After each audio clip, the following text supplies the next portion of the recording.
Senhoras e senhores. Senhoras e senhores. Viemos até vocês com uma grande novidade, viu, Portugal? Você já quis ter acesso a uma indumentária desse tipo? Uma vestimenta. A uma vestimenta? A um A esses traje? trajes? Essa maravilha da humanidade? Da marca Coisa de Nerd, cadê a chave? Eu sei que você já quis e você está em Portugal agora. Lamentando o fato de você não estar no Brasil e poder comprar uma camiseta dessa ou um casaco desse aqui. Não precisa lamentar mais, porque depois de ouvir os anseios de vocês, a Play7 abriu uma loja em Portugal. Sim, agora estamos em Portugal também. Tem o site aqui na descrição, que é a play7.com/pp. Não é o Partido dos Trabalhadores, é PP Não, de Portugal. de Portugal.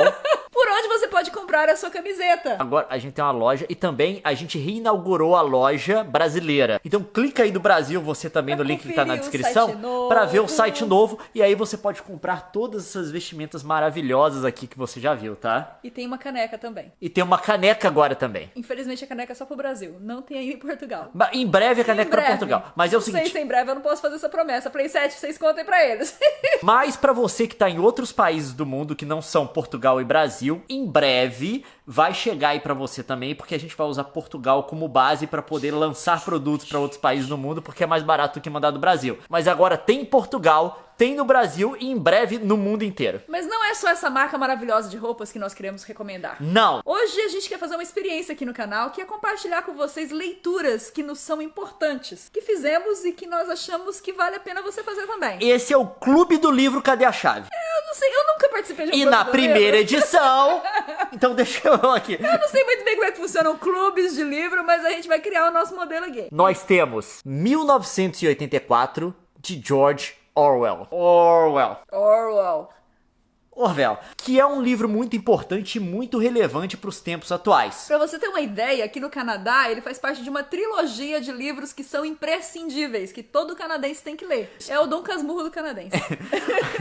Ou vai ser 1984, ou Lord of the Flies, acho que é Senhor das Moscas Esse eu em não li português, ainda. ou Admirável Mundo Novo. São livros sobre realidades estranhas, dois deles sobre futuros distópicos. Eu não sei o Lord of the Flies, embora eu tenha noção do que a história fale, porque eu já vi na música do Iron Maiden, eu nunca li o livro, mas tá na minha lista. Tá na nossa lista. É um livro aqui que todo mundo tem que ler pra ter consciência Do valor da liberdade. do valor da liberdade e de como ela pode ser tirada. De como ela é frágil. 1984 é um livro que fala sobre um futuro distópico em que o mundo foi todo tomado por nações no estilo do socialismo soviético. É como se o mundo tivesse dividido em 3 grandes blocos. A Oceania, a Eurásia e a Lestásia. O herói do livro, que é o Winston, ele é um funcionário do Partido Comunista Inglês, que é o partido que manda na Oceania. Aliás, é o único partido, é o único governo que existe, não tem democracia, ninguém vota. Quem manda é o grande irmão, Big Brother. Inclusive, 1984 inspirou BBB, Big Brother.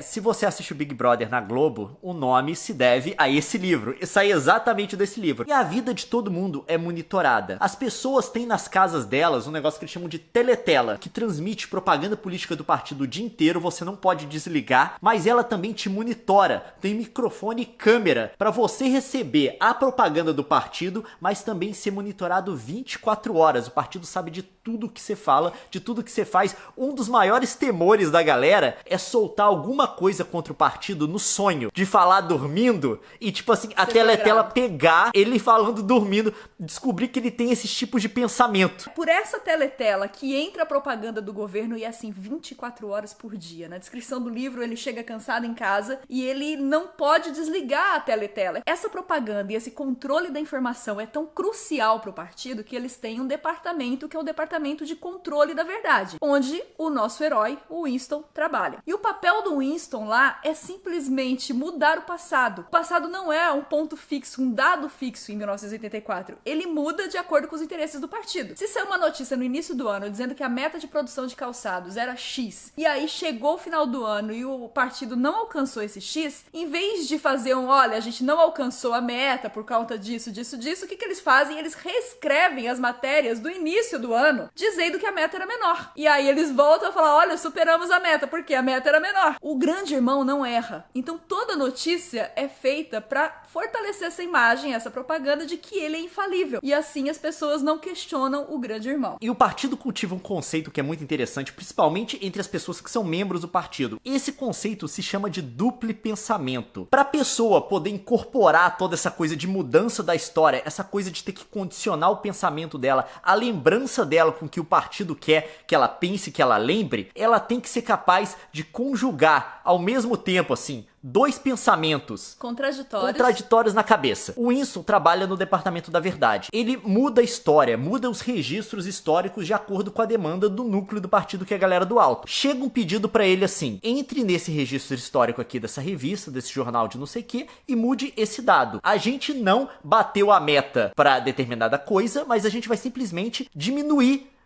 a meta histórica. Tipo assim, a gente muda o que a gente disse, pronto, e fala que a gente superou. Na cabeça dele, ele tem a lembrança. Ele sabe que o treco foi mudado. Mas ao mesmo tempo, ele tem que acreditar no que o partido manda ele acreditar. Essa coisa contraditória tem que existir na cabeça dele. Ele tem que ser capaz de lidar com isso e assumir a posição do partido. É uma coisa muito louca. Mas é toda construída também a partir da linguagem. Eles mudaram a língua para a língua ficar cada vez mais compacta, menos representativa. Para que a linguagem seja livre de ambivalência, seja livre de detalhes, ela seja objetiva e seja binária. Contanto assim, uma mudança que eles querem fazer é que eles não querem dar um monte de gradação para a palavra bom. Não existe uma coisa ótima, uma coisa boa, uma coisa mais ou menos. A coisa é boa ou não é. Então você tem a palavra bom para coisa que é boa e a palavra desbom para o que não é bom. E não existe nuance entre isso. É uma construção binária do mundo para limitar a capacidade de coisa que as pessoas podem dizer e dessa forma limitar a quantidade de coisas nas quais elas podem acreditar. Você percebeu alguma relação com o presente? Eu lembro do Choque de Cultura falando nuance, essa palavra nem existe. Essa palavra nem existe. Porque hoje tá cada vez mais difícil a gente pensar em gradação. Quando você fala que você não é de uma corrente política, automaticamente as pessoas te empurram pra outra. A gente tá perdendo uma gradação aí no meio.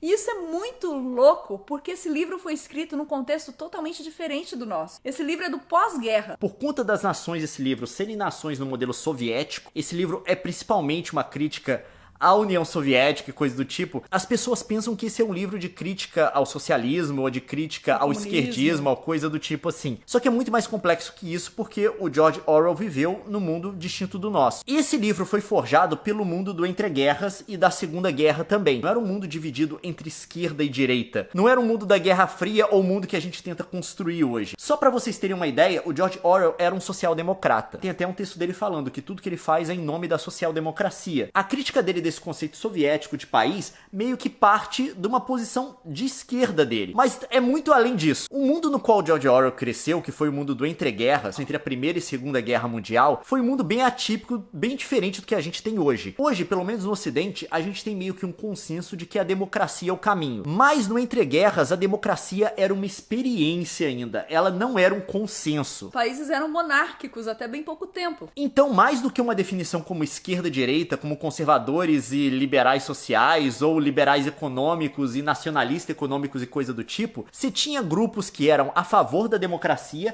e grupos que eram contra. Tanto na esquerda quanto na direita. Você ser de esquerda ou de direita não era definidor de você ser a favor ou não da democracia. Contanto que você tinha na Alemanha do entreguerras, que é o caso mais conhecido por conta de todos os estudos que a gente teve sobre o surgimento do nazismo, você tinha os comunistas na esquerda, que eram contra a democracia, queriam implementar na Alemanha um regime que nem na União Soviética. Você tinha, por exemplo, os nacionalistas, que eram os conservadores, que era aquele pessoal saudosista do regime imperial, do regime monárquico alemão que teve no pré-Primeira Guerra. E você tinha também os nazistas, que era a galera que queria acabar com o regime parlamentarista, democrático, para implementar um regime totalitarista, que era algo totalmente novo. Aí, numa posição a favor da democracia, você tinha mais pra esquerda o pessoal da social-democracia, o Partido Social-Democrata Alemão, e você tinha mais pra direita também o Partido do Centro, que era o Partido Católico da Alemanha, que também era um partido que era a favor da manutenção da democracia. Claro que quando a gente fala da democracia, é uma democracia diferente do que a gente tem hoje, porque hoje a gente tem uma democracia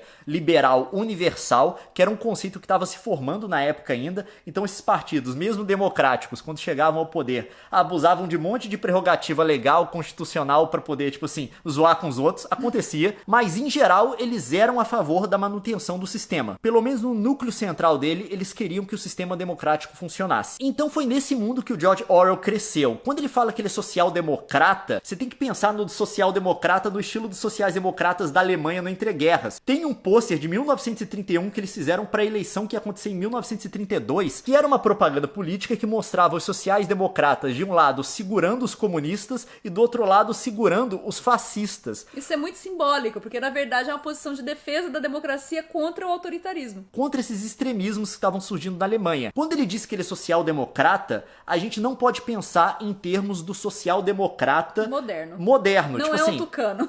Não é uma coisa assim, esquerda pra lá, direita pra cá e coisa do tipo. Pensa na social-democracia como sendo essa coisa de eu sou contra o comunista, mas também sou contra o fascista. Eu quero parar os dois. E é por isso que no livro, apesar dessas nações serem construídas de forma, tipo, parecendo um Estado soviético, tem também várias críticas ao nazismo. Eles têm várias características do nazismo. A estrutura do partido é uma estrutura parecida com o regime soviético, mas a construção do inimigo comum, do Goldenstein, eles extraíram do nazismo. Quem é o Goldenstein que eu tô falando? É o inimigo do Big Brother. Tem uma figura dentro desse mundo que é uma construção do partido, na verdade ele não existe, mas que é pra ser um inimigo comum de toda a população. Que é um sujeito que é como se fosse o líder da ação underground, subversiva, que quer acabar com o partido, quer acabar com a Oceania, quer acabar com o socialismo inglês. É uma figura que o partido aponta como inimigo, que eles têm até os 2 minutos de ódio todo dia, que eles vão lá na frente de uma tela com a cara do Goldenstein e ficam gritando, xingando ele.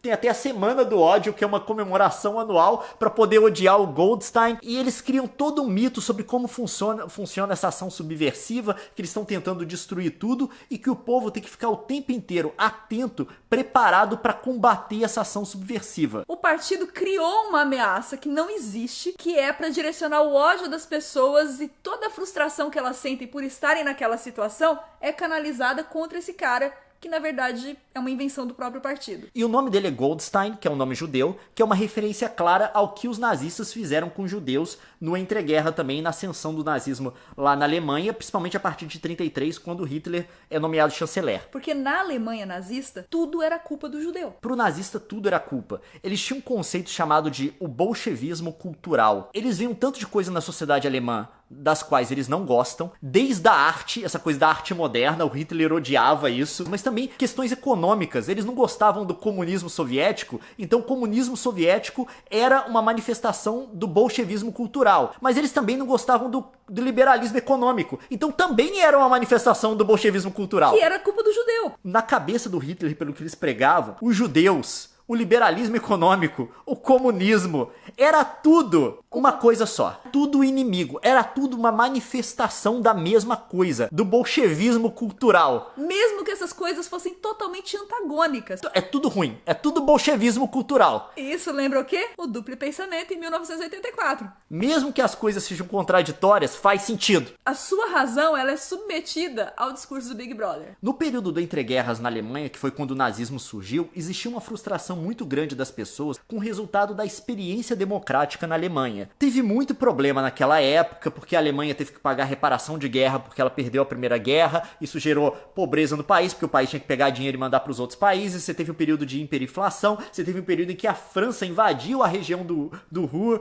que é tipo assim, uma região industrial na Alemanha. Tudo isso gerou uma frustração muito grande na população. Aí chega o Hitler e fala que a culpa é do judeu. Ele pega todas essas coisas que podem ter causado a frustração das pessoas, mesmo que elas sejam contraditórias, e fala, é tudo a mesma coisa, é tudo bolchevismo cultural e é tudo culpa dos judeus. Então a gente tem que eliminar os judeus. Os judeus são os nossos inimigos. O discurso fez sentido na cabeça do alemão que queria alguém pra jogar a culpa, e aí a gente teve o Holocausto e a morte de milhões de judeus na Alemanha. E essa coisa de pegar todas as frustrações das pessoas, a causa delas pelo menos, e colocar num grupo só pra poder culpar, serviu ao Hitler muito bem, porque dependendo do momento histórico da Alemanha, ele podia pensar uma coisa dali, falar, esse é o problema, é isso que eu sempre falei, esquecer o resto, e depois colocar isso de novo e pensar outra coisa quando precisar. Quando, por exemplo, o liberalismo da República de Weimar se tornou algo impopular, ele foi e falou assim, tudo isso aí é culpa do liberalismo. Esse povo aí que tá querendo cumprir acordo internacional com esse povo aí que tirou nosso dinheiro na reparação de guerra, é culpa deles. Aí ele assume em 33 e a primeira coisa o primeiro partido com o qual ele quer acabar é o comunista. Aí tem o fogo no parlamento alemão e o que ele fala? Culpa dos comunistas. Comunismo é o problema. É tudo culpa do comunista. Então tudo que não era nazista, tudo que não era Hitler era o inimigo. Era o Goldenstein. Tá, isso foi na Segunda Guerra. Qual é a atualidade disso pra hoje? Por que 1984 tá sendo tão mencionado e por que é tão atual? Quando ele foi escrito, ele trabalhava em cima das premissas que existiam na Europa. Essa inclinação ao autoritarismo. Mas não havia tecnologia que pudesse propiciar essa realidade. Hoje a gente tem a tecnologia. Exatamente. Em 49 não tinha como você monitorar todo mundo, colocar uma câmera na casa de cada pessoa pra ver o que elas estão fazendo. O que acontece é que na época que o livro foi escrito, o governo ainda tinha uma condição maior de tomar conta da sua vida pública. O que você fazia fora de casa, em público, podia ser conhecido. Mas o que você fazia dentro de casa era problema seu. Só que agora não. O governo pode tomar conta da sua vida privada também. A NSA monitorando o telefonema da galera. Os algoritmos das plataformas sabendo tudo que você consome e te mandando propaganda especializada, endereçada a você. Você sabe que é porque eles obtêm informação de você. Então o cenário da teletela, ele é possível hoje. E havendo a premissa de um governo querendo ser autoritário, ele tem todos os instrumentos na mão pra implementar isso daí, gente. Tipo assim, uma das notícias que me deixa preocupado. A China tá fazendo um teste com créditos sociais, em que as pessoas começam a ter pontos sociais. Você tem uma pontuação, se você faz coisas certas, você aumenta a sua pontuação. Se você faz coisa errada, tipo passar no sinal vermelho, falar alguma coisa que o partido não curte muito em redes sociais e coisa do tipo, você perde pontos. E aí essa pontuação é pra informar as coisas que você vai conseguir na vida. Você tá tentando entrar numa faculdade, a galera da faculdade olha, a pontuação social dele não é muito boa. Eles têm um sistema que eles estão implementando que é casado com esse crédito social, que é o de reconhecimento facial. Você tem noção do nível de monitoramento isso? Esparramar a câmera na cidade e poder saber em que bar que você entrou, que loja que você foi, que casa você visitou. É o controle total. E outro processo que também é verdadeiro é a dissolução dos fatos e da verdade. A verdade hoje não é uma coisa 2 mais 2 igual a 4. Usando a figura do livro, 2 e 2 às vezes dá 5. Se o partido quiser que seja. Se o partido quiser, Por sim. exemplo, em 2014 caiu um avião. Putin e o governo da Rússia disse que quem derrubou foi a Ucrânia. Eles fizeram isso se repetir, porque eles estavam em guerra com a Ucrânia. Os nazistas faziam isso também. Até que depois as investigações mostraram que na verdade quem tinha derrubado foi a Rússia. No livro também tem essas coisas de reinvenção da verdade. Ali foi inspirado na União Soviética, que na União Soviética tinha isso de controle total da verdade. Tem até uma coisa no livro que é quando uma pessoa é vaporizada, que de repente alguém que é identificado como inimigo do partido desaparece. Isso é inspirado no que aconteceu no expurgo do Partido Comunista e acontecia na União Soviética direto, de alguém simplesmente desaparecer e os registros históricos da pessoa serem cancelados. Assim como acontecia no livro, eles mudavam até fotos históricas na União Soviética. A gente tem a tendência a achar, falar, nossa, eu nunca cairia nisso. Eu jamais abriria a mão da verdade. O problema é que existem mecanismos sociais e de manipulação de massas. Se você é bombardeado com a ideia de que todas as coisas das quais você é contra são culpa de um grupo, você automaticamente vai odiar aquele grupo. Você vai ser levado a odiar aquele grupo. E não vai raciocinar que aquele grupo é formado por humanos, é um grupo cheio de nuances. Se a sociedade acaba se resumindo em 2 grupos, o que não é o seu, automaticamente é do inimigo e dane-se o que acontece com ele. Existe um incentivo para líderes de determinados grupos acusarem o oponente de ser um inimigo para exatamente as pessoas que apoiam aqueles líderes não ouvirem as outras pessoas. Isso é claro agora no fenômeno que a gente tem de chamar a imprensa de inimigo. Porque a imprensa é inimiga, a imprensa é inimiga, a imprensa é inimiga. Toda vez que tiver uma discordância da imprensa com determinado líder, com o governo, a imprensa é inimiga. Toda vez que a imprensa fizer alguma coisa errada, porque é humano, eventualmente vai fazer. Eles pegam viu, a imprensa é inimiga. Aí quando a imprensa identificar um erro, uma falcatrua, uma corrupção, algo do tipo, a imprensa é inimiga. Ninguém vai acreditar. Por quê? Porque é o inimigo. Você constrói isso, é uma construção social. E a gente tá vendo isso acontecer. Quando ele fizer algo errado, se houver corrupção, quem vai noticiar? Você vai esperar que o governo chegue lá e fale, realmente, aconteceu. Mouse aí, não, tá? Eu tô aqui, ó, me algemando já, beleza? O governo quer manter, como o Big Brother também, ele ganha mais força força se ele se mantiver inquestionável, se ele se mantiver acima do erro, infalível. Então sempre vai ter essa tendência de nós não erramos. Nós não erramos. Não. Quem é culpa da imprensa? A imprensa que apaga essa imprensa. A imprensa é inimiga do povo. Por isso, 1984 é uma leitura altamente recomendada pra gente pensar um pouco sobre a realidade que estamos construindo e sobre o valor da liberdade. Leia 1984, mas é tipo assim, a leitura acima de 18 anos, beleza? Que tem um treco meio brutal no livro. Nervoso. Se você tiver interessado em ler e for menor de 18, peça pros seus pais, tá? Às vezes ele tem 17, com 17 pode. Não, tem uns trecos meio ali que tipo assim... Vamos ler na escola aqui. Vai, você vê filme de zumbi, você consegue assistir 1984, vai. Esse povo assiste já sexta-feira 13. Se você for menor de 18, pergunte para os seus pais. Somos adultos responsáveis, Nilson. Eu acho que eu vejo você na próxima. Não esqueça de se inscrever no canal. A gente tá na campanha Coisa de Nerd 10 milhões de inscritos em 2019. Cadê a chave? 5 milhões de inscritos em 2019. Se inscreva agora, deixa aí o seu joinha e clique para compartilhar esse vídeo, porque o YouTube não compartilha automaticamente mais quando você dá joinha. E tem se que clicar você em compartilhar e mandar pra alguém. É sinal que você gostou e é sinal que a gente deve trazer mais esse conteúdo pra cá. Eu acabei de achar uma lapiseira no sofá aqui do lado e eu tô apontando. Tchau. Até a próxima, tchau.